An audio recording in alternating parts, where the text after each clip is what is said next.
जब हम बेहतर ज़िंदगी गुजारने का सोचते हैं, अपनी खुदी को जगाते हैं और गौर व फिक्र करते हैं, आगे बढ़ते हैं, तो फिर ऐसे महसूस होता है कि कुछ मैं खो रहा हूँ, पाने की बजाय मैं कुछ मुझसे छीन रहा है। कुछ लोग मुझसे दूर हो रहे हैं, जो पुराने रिश्ते थे वो मुझसे टूट रहे हैं। मेरा आराम ख़त्म हो रहा है और मैं तन्हाई में जा रहा हूँ। पुराने दोस्त मुझसे दूर हो रहे हैं। तब दिल करता है कि मैं सब कुछ छोड़ छाड़ कर पीछे ही निकल जाऊं, जहां से मेरा सफ़र शुरू हुआ था। मगर यही वो वक्त होता है कि जब आपने अपने आप को तसल्ली देनी है कि नहीं, दरअसल जिस मकसद के लिए मेरे अल्लाह ने मुझे पैदा किया था, मैं उस मकसद को अचीव करने के लिए आगे बढ़ रहा हूँ। जब बंदा मकसद पाता है तो फिर उसका आराम भी जाता है। उसको 16 से 18 घंटे काम भी करना पड़ता है और जो सच्चे होते हैं उसके साथ जुड़े रहते हैं, और जो झूठे मक्कार खुदगर्ज लोग होते हैं वो उससे पीछे हटते हैं और तरह तरह के इल्ज़ाम लगाते हैं।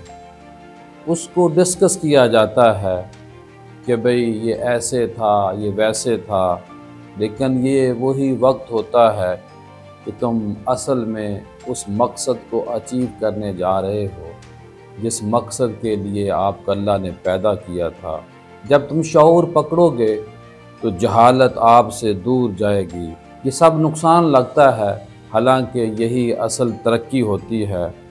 और याद रखो, कभी कभी तरक्की तुम्हें वो सब कुछ खो देने पे मजबूर करती है जिसके बगैर तुम ज़िंदा नहीं रह सकते, ताकि तुम्हें वो मकसद जो है उससे हटाया जा सके।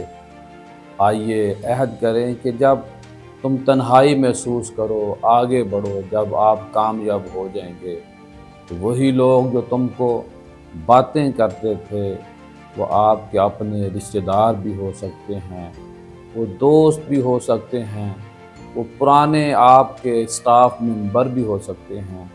लेकिन यही वो वक्त होता है कि जब तुम आगे बढ़ोगे तो एक दिन दोबारा फिर वो कहेंगे कि हमने इसके साथ काम किया था, हमने इसको ये कहा था, हमने उसको वो कहा था।